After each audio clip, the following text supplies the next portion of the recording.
Good morning.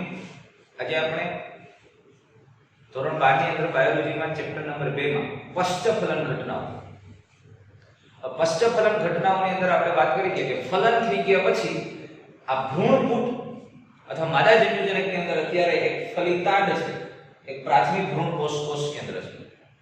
તો ફલન થયા પછી શું થાય તો કે આ ભ્રૂણકોષ અને ફલિતાંડનો આગળ વિકાસ અથવા યુગ્મનજનો વિકાસની પ્રક્રિયા। તો ફલન થઈ ગયા પછી અંડક અથવા અંડકો, જોજો અંડક અથવા તો અંડકો એ બીજમાં ફેરવાય છે અને બીજાશય એ ફળમાં ફેરવાય છે। તો આપણે અત્યારે પશ્ચફલન ઘટનાની અંદર અંડકમાં થતા ફેરફારની વાત કરીએ છીએ, એટલે બીજ બનેની વાત કરીએ તો બીજમાં ખાસ કરીને માદા જન્યુજનક અંદર જે ભ્રૂણપુટમાં છે તો ફલિતાંડ અને પ્રાથમિક ભ્રૂણકોષ કોષ કેન્દ્રનો વિકાસ। તો એમાં આ બે વિકાસ આમ તો સાથે સાથે થાય છે, યુગ્મનજ અને ભ્રૂણકોષનો વિકાસ, પણ થોડો એડવાન્સમાં છે ભ્રૂણકોષ। તો પહેલા આપણે ભ્રૂણકોષ વિકાસની વાત કરીએ તો આપણે ભ્રૂણકોષ વિકાસ, આવૃત બીજધારી વનસ્પતિમાં ભ્રૂણકોષનો વિકાસ। હવે સામાન્ય રીતે ભ્રૂણકોષનો વિકાસ કેવી રીતે? આ અંડકની અંદર આ ભ્રૂણપુટ અને ભ્રૂણપુટમાં સર્જાયેલું ત્રિકીય કોષ કેન્દ્ર, પ્રાથમિક ભ્રૂણકોષ કોષ કેન્દ્ર એ વિકાસ પામે છે। કેવી રીતે જોજો, હું ખાલી અહીંયા પેલા ભ્રૂણપુટ દોરું છું। આ અંડ છિદ્ર તરફનો ભાગ છે અને આ અંડ તલ તરફનો ભાગ છે, આટલો આપણે મગજમાં રાખીએ। અંડ તલ તરફ છે, આ અંડ છિદ્ર તરફનો ભાગ છે। હવે એની અંદર અહીંયા આ જે ભાગ છે અહીંયા ત્રિકીય કોષ કેન્દ્ર અને અહીંયા યુગ્મનજ છે। આપણે આના વિકાસની અત્યારે વાત નથી કરતા। ભ્રૂણકોષનો વિકાસ એ પ્રાથમિક ભ્રૂણકોષ કોષ કેન્દ્રમાંથી થાય। તો ભ્રૂણકોષનો વિકાસ કેવી રીતે થાય છે? મુખ્ય ત્રણ પ્રકારે વિકાસ થાય। ત્રણ પ્રકાર કયા કયા છે ભ્રૂણકોષ વિકાસ? એમાંથી પહેલો પ્રકાર છે મુક્ત કોષ કેન્દ્રીય, free nuclear development, endosperm development, એક મુક્ત કોષ કેન્દ્રીય વિકાસ। બીજો કોષીય વિકાસ, સેલ્યુલર એન્ડોસ્પર્મ ડેવલપમેન્ટ, અને ત્રીજો હેલોબિયલ વિકાસ, હેલોબિયલ એન્ડોસ્પર્મ ડેવલપમેન્ટ।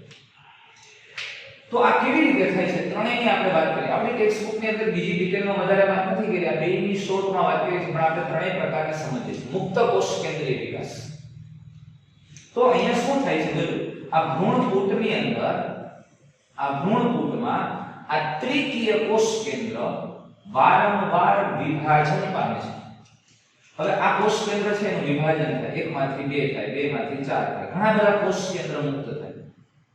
પણ જોજો ધીમે ધીમે ઉપર અહીંયા તમને ખબર પ્રતિધ્રુવ કોષો હતા, આ પ્રતિધ્રુવ કોષો ધીમે ધીમે વિઘટન પામતા જાય છે, અવનત થતા જાય છે અને આ ત્રિકીય કોષ કેન્દ્રનો વિકાસ, આ ફલિતાંડ અહીંયા નીચે છે એ છે જ દોસ્ત, એ એની રીતે વિકાસ પામે છે, પણ બે એક એટલે ભણવું અઘરું પડી જાય, એકમાં નહીં પડે તો બે માં તો પડે છે। એટલે પહેલા આપણે ભ્રૂણકોષની વાત કરીએ છીએ। તો આ ભ્રૂણકોષનું કોષ કેન્દ્ર વારંવાર વિભાજન પામી, જોજો કોષ કેન્દ્રનું વિભાજન થાય છે પણ કોષ રસનું વિભાજન નથી થતું અને કોષ દિવાલનું નિર્માણ નથી થતું।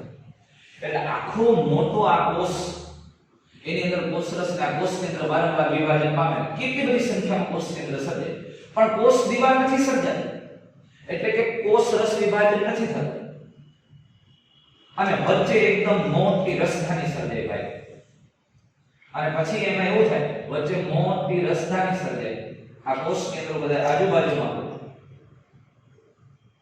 આ પ્રકારનો જે ભ્રૂણકોષનો વિકાસ થાય એ ભ્રૂણકોષ વિકાસને મુક્ત કોષ કેન્દ્રીય વિકાસ કહેવામાં આવે। મુક્ત કોષ કેન્દ્રીય વિકાસ, અને અહીંયા આમાં પાણી ભરેલું હોય, પ્રવાહી હોય તો કોષરસીય વિસ્તાર જ છે।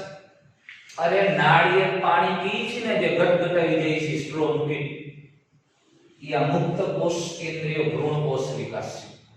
નાળિયેર પાણીમાં જે પ્રવાહીનો ભાગ છે એની અંદર આ કોષ કેન્દ્ર મુક્ત થાય, પણ કોષ રસ વિભાજન નથી, કોષ દિવાલનું ફોર્મેશન નથી, નિર્માણ નથી, અને એટલે આ સામાન્ય મુક્ત કોષ કેન્દ્ર આખું એક પોલાણ છે જે કોટર છે.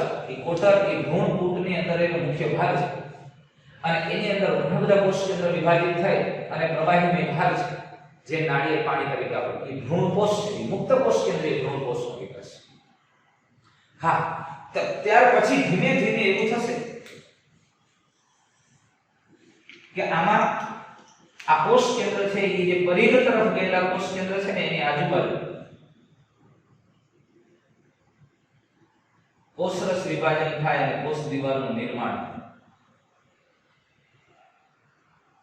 આ જે કોષ દિવાલનું નિર્માણ થયું અને કોષરસ વિભાજનની પ્રક્રિયા થઈ અને જે સર્જાયું ઈ કોષીય ભ્રૂણ કોષ વિકાસ છે. એટલે અહીંયા પછીના સ્ટેજમાં તમને બે પ્રકારનો સાથે ભ્રૂણ કોષ વિકાસ જોવા મળે પાછળ. એટલે કે નાળિયેર પાણીમાં છોકરાઓ જે મલાઈ ખાય છે ને, મલાઈ દાબી જાવ છો ને, ઈ જે મલાઈ છે ને ઈ કોષીય ભ્રૂણ કોષ વિકાસ છે. એટલે શું પછી કોષ કેન્દ્ર જે પરિઘ તરફ છે એની આસપાસ ધીમે ધીમે કોષરસ વિભાજન થતું ગયું અને કોષ દિવાલ નિર્માણ થતું ગયું, એટલે એ મલાઈ થતી ગઈ. એ મલાઈ એ કોષીય પ્રકાર છે. એટલે સામાન્ય રીતે નાળિયેર પ્રાણીમાં શરૂઆતનો જે ભ્રૂણ કોષ વિકાસ છે એ કોષ કેન્દ્રીય હોય, ત્યાર પછી કોષ કેન્દ્રીય અને કોષીય બે પ્રકારે જોવા મળે. એટલે કે પરિઘ તરફના કોષ કેન્દ્રની આસપાસ કોષરસ વિભાજનથી કોષ દિવાલ બનતી જાય અને જેને આપણે મલાઈ કહીએ છીએ. એ કે બહુ મજા આવે, હજી એક તોડી દીધું યા સમજાય છે વસ્તુ. તો આ પ્રકારે કોષીય અને કોષ કેન્દ્રીય, પણ સામાન્ય રીતે પહેલેથી જ કોષીય પ્રકારનો ભ્રૂણ કોષ વિકાસ હોય તો, જો પહેલેથી જ કોષીય પ્રકારનો ભ્રૂણ કોષ વિકાસ હોય તો આ ભ્રૂણકૂટ અહીંયા એનું ત્રિકીય કોષ કેન્દ્ર, એક કોષ કેન્દ્રમાંથી બે કોષ કેન્દ્ર થાય. આ બે કોષ કેન્દ્ર થઈ ગયા પછી તરત જ એની ફરતે કોષરસ વિભાજન થઈ કોષ દિવાલનું નિર્માણ. આ બે કોષ કેન્દ્રમાંથી માનો કે ચાર કોષ કેન્દ્ર થાય. હવે આકૃતિ કાઢી નાખું છું. આ બે માંથી ફરી એનું વિભાજન છે અને એનું વિભાજન થાય અને ફરી પાછા તો આનું તરત જ પાછું કોષરસ વિભાજન થઈ કોષ દિવાલનું નિર્માણ. આ કોષીય પ્રકારનો ભ્રૂણ કોષ વિકાસ છે. અને હેલોબિયલ એ બેનું મિક્સ સ્વરૂપ છે. હેલોબિયલ પ્રકારનો ભ્રૂણ કોષ વિકાસ, એમાં શું આ ભ્રૂણ કૂટની અંદર આ હેલોબિયલ પ્રકારની વાત કરું છું. સામાન્ય રીતે એક કોષ કેન્દ્રમાંથી દ્વિતીયમાંથી બે કોષ કેન્દ્ર સર્જાયા, વિભાજન થયું, પછી જે અંડ છિદ્ર તરફનો ભાગ એટલે કે જો બે કોષ કેન્દ્ર સર્જાઈને તરત કોષરસ વિભાજન થઈને કોષ દિવાલ સર્જાઈ ગઈ, એટલે આ કોષીય પ્રકારનું થઈ ગયું. હવે તો કે હવે આવું છે, હવે અંડ છિદ્ર તરફનો જે કોષ છે એ અંડ છિદ્ર તરફના કોષનું કોષ કેન્દ્ર વારંવાર વિભાજન પામે, પણ એમાં કોષ રસનું વિભાજન નથી થતું અને કોષ દિવાલનું નિર્માણ નથી થતું. અને અંડતલ તરફનો કોષ થોડું ધીમું વિભાજન પામે અને એમાંથી પછી ધીમે ધીમે પાછા બે કોષ તો ત્યાં કોષરસ વિભાજન થાય છે. એટલે તમે સમજો બે સ્થિતિ સર્જાય. પહેલા બે કોષ બની ગયા, અંડ છિદ્ર તરફનો કોષ મુક્ત કોષ કેન્દ્રીય વિભાજન પામે, અંડ તલ તરફનો કોષ થોડો નિષ્ક્રિય થાય, ધીમો પડે અને કોષીય પ્રકારે વિભાજન એટલે કોષીય પ્રકારનો ભ્રૂણ કોષ વિકાસ થાય. એટલે અહીંયા બે મિક્સ સ્વરૂપે એટલે બેની વચ્ચેનો સ્વરૂપ જોવા મળે છે, એટલે એને હેલોબિયલ પ્રકારનો ભ્રૂણ કોષ વિકાસ કહેવાય. તો આમ અલગ અલગ પ્રકારની વનસ્પતિની અંદર તમને આમાં મુખ્યત્વે ત્રણ પ્રકારના ભ્રૂણ કોષ વિકાસ જોવા મળે. ભ્રૂણ કોષનો વિકાસ થયા પછી આનું કાર્ય શું યાર? એ ભાઈ શબ્દ જ કહીએ છે, શબ્દ જ ભ્રૂણ પોષક. અરે ભ્રૂણને પોષણ પૂરું પાડે. ભ્રૂણ એટલે કોણ? જે યુગ્મના ફલિતાણીમાંથી વૃદ્ધિ થાય, જે વિકસતો ગર્ભ. યાર આ વનસ્પતિનો ગર્ભને પોષણ પૂરું પાડે, વનસ્પતિના ભ્રૂણને પોષણ પૂરું પાડે તેવી રચના એટલે એને ભ્રૂણ કોષ કહેવાય. તો વનસ્પતિના ભ્રૂણને પોષણ પૂરું પાડે છે.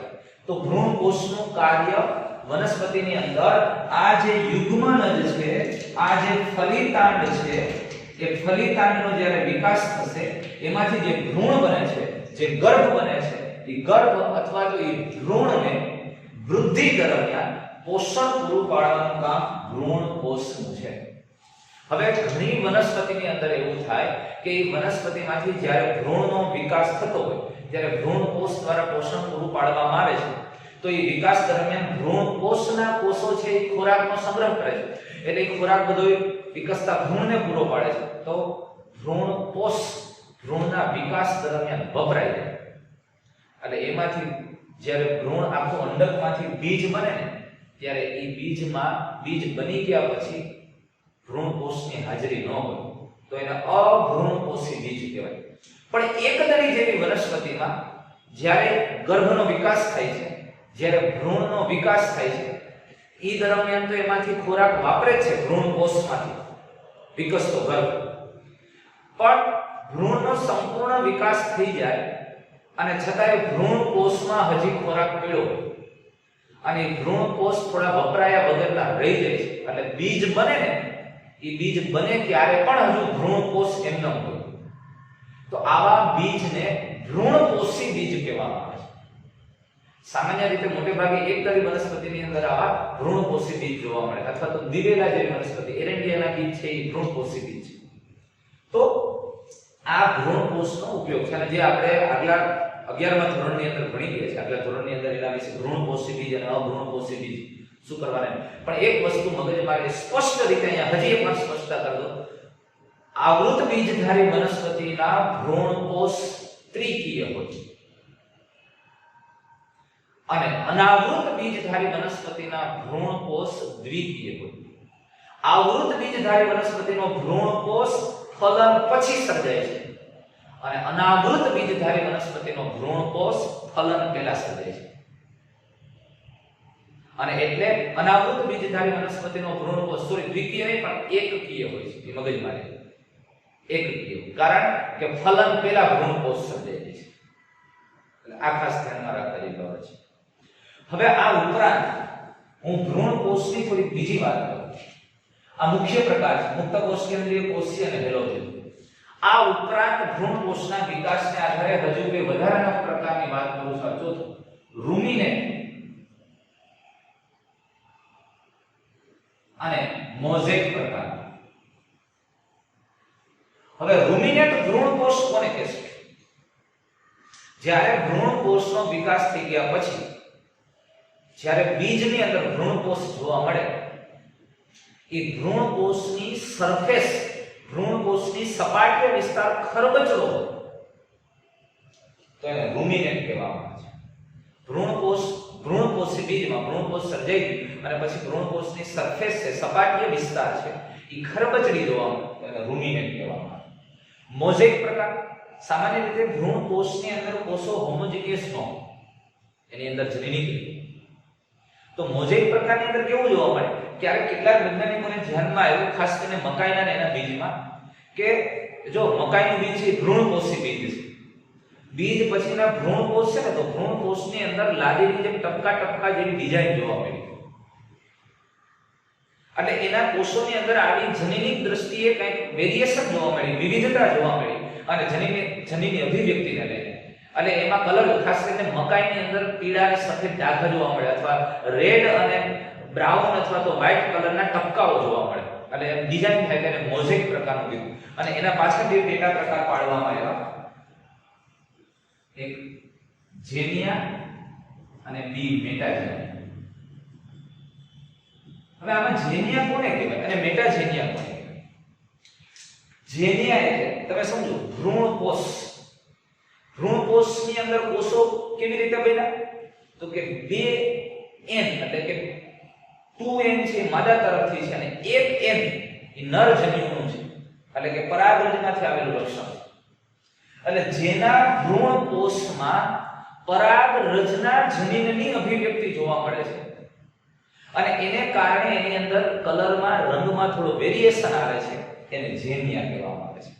જોજો, જેના ભ્રૂણકોષની અંદર પરાગરજના જનીનની અભિવ્યક્તિ જોવા મળે છે એને જન્યા. મેટાજન્યા અરે અમુક વૈજ્ઞાનિકના ધ્યાનમાં એવું આવ્યું કે ભ્રૂણ કોષની રચનામાં બે પ્રકારના કોષો જોવા મળ્યા, દ્વિકીય અને ત્રિકીય. અને ખાસ કરીને ભ્રૂણ કોષની ફરતે એક આવરણ આવેલું. હવે ભ્રૂણ અને સમિતાયસ્તર પણ ઘણી વખત કહેવામાં આવે. ભ્રૂણ કોષની ફરતેના આવરણમાં જો પરાગરજના એટલે કે એના દ્વિકીય કોષો છે અને દ્વિકીય કોષોમાં પરાગરજના લક્ષણો જોવા મળે અથવા તો એ નર જન્યુના લક્ષણો અથવા તો નર જન્યુના જનીનની અભિવ્યક્તિ જોવા મળે તો એને મેટાજન્યા કહેવાય. મારી વાતને ધ્યાનથી સમજો. ટોપિક થોડોક આપણને આમ લાગે એવો છે. મોઝેક ભ્રૂણ કોષમાં માદાના કોષ કેન્દ્ર અને નરના બેયના એકકીય કોષો ભેગા છે. બે માદાના એકકીય કોષ એટલે દ્વિકીય કોષ કેન્દ્ર બને અને એક નર જન્યુ એકકીય એટલે ત્રણ ત્રિકીય છે. હું એવું કહું કે માનો કે જો અહીંયા સામાન્ય રીતે માદા જન્યુની અંદર એકકીય રીતે 12 હોય અને નર જન્યુના 12 એટલે આ કુલ 3 એમ્બ્રિયો એટલે આની અંદર કુલ રંગસૂત્ર 36 થશે. ફલન થઈને ફલિતાંડ બન્યું એમાં અંડકોષની અંદર 12 અને નર જન્યુમાં 12 એટલે આમાં કેટલા થશે 24 થશે. એટલે ફલિતાંડ વનસ્પતિનો દ્વિકીય કોષ 24 ત્યારે એ જ વનસ્પતિનો ભ્રૂણ કોષ ધરાવતો કોષ 36 રંગસૂત્ર ધરાવે. જેમાંથી આ 12 માદાના છે, આ 12 માદાના છે, આ કોના છે નરના છે. તો આના જનીનની અભિવ્યક્તિ જ્યારે ભ્રૂણ કોષમાં જોવા મળે અને એની અંદર કંઈક ડિઝાઇન થતી જોવા મળે ત્યારે જેનિયા કહેવાય. એ મોઝેક પ્રકારનો જેનિયા. અને મેટાજેનિયામાં મેં તમને વાત કરી કે ઘણીવાર એવું જોવા મળ્યું કે ભ્રૂણ કોષની અંદર કોષ દ્વિકીય અને ત્રિકીય બે જોવા. એમાં દ્વિકીય કોષો હતા અને એની અંદર પરાગરજની લાક્ષણિકતા જોવા મળી તો એને મેટાજેનિયા કહેવામાં આવે છે. આ સામાન્ય રીતે ટેક્સ્ટમાં ક્યાં નથી પણ થોડા રેફરન્સ માટે આપણે આ ટોપિકને સમજીએ છીએ. તો આમ ભ્રૂણ કોષના વિકાસની વાત કરી અને તમને આગલા ચેપ્ટરમાં આપણે 11માં ભણી ગયા છે ઘઉં છે, ચોખા છે અથવા એરંડેનું બીજ છે. એ કેવા પ્રકારના બીજ છે, ભ્રૂણપોષી કે અભ્રૂણપોષી, એ તમારે આઇસોલેટ કરવાના છે. અને હવે ખબર હોય જ અને હોવી પણ જોઈએ. સારું, તો નેક્સ્ટ વિડિયોની અંદર ભ્રૂણ વિકાસની વાત કરશું. એ પણ ખૂબ ઇન્ટરેસ્ટિંગ અને મજાદાર ટોપિક છે. તો નેક્સ્ટ ભ્રૂણ વિકાસની આપણે વાત કરશું.